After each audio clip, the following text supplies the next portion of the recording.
Maximum মানুষ আছে মাছ একদমই পছন্দ করে না, তার মধ্যে আমি একজন। আসসালামু আলাইকুম everyone, welcome to my page কলি কিচেন। যাই হোক, আজকের রেসিপি ফিশ বটি কারি। আচ্ছা, ফিশ বটি কারির জন্য আমরা অল্প কিছু পরিমাণ মাছ নিলে হবে। এখানে আমি 4টা মাছ নিয়েছি পিঠের, একটা টুকরো লেবুর বাইক নিয়েছি। এখন মাছগুলোকে আমি মাঝখানের কাঁটাগুলো ফেলে ছোট ছোট করে পিস করে নেব। ঠিক, আর লেবুটাও এখানে চিপড়িয়ে দেবো যেন গন্ধ না থাকে। মাছগুলো অলরেডি আমার ওটা হয়ে গেছে। এখন আমি একটা বাটিতে নিয়ে ওই একটা বাইকের লেবুটা চিপড়িয়ে দিব। এরপর আমি এখানে দিয়ে দেবো পরিমাণ মতো লবণ।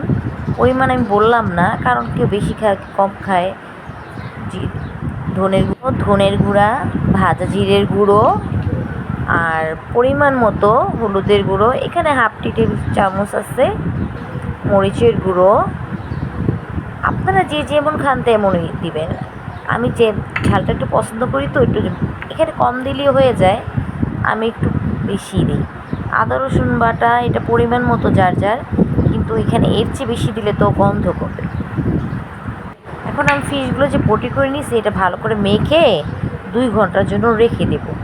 তখন 2 ঘন্টা হয়ে যাবে, আমি একটা প্যানটা গরম করব। গরম করে 1/4 কাপের মতো তেল নেব। তেল নিয়ে 1 কাপ পেঁয়াজের নেব। কুচি করা পেঁয়াজটা এখন আমি বেরেস্তার মতো করে ভেজে নেব। যখন দেখব একটু লাল লাল হয়ে আসছে, তখন আমি এটার ভিতরে একটি টমেটো অ্যাড করে দেব। টমেটো খুব বড় না, মোটামুটি সাইজের দেব। এখন এই টমেটোটা আমি এটার সাথে ভেজে নেব। যখন দেখব টমেটোটা হয়ে আসছে, তখন আমি এটার ভিতরে দিয়ে দিব যে মেখে রাখছিলাম ফিশগুলো বটি করে, সেগুলো এখন দিয়ে দিব।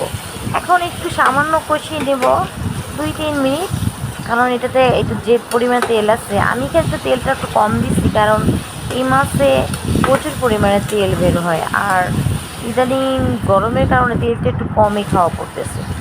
এখন এই যে আরও পরিমাণে তেল বের হয়ে আসতেছে, একটু হালকা ভেজে নিয়ে 1 কাপ পরিমাণ পানি দিয়ে দিব। এখন পানিটা দেওয়ার পর আমি একটু নেড়ে চেড়ে নেব ভালো করে মশলাটা ঢোকার জন্য।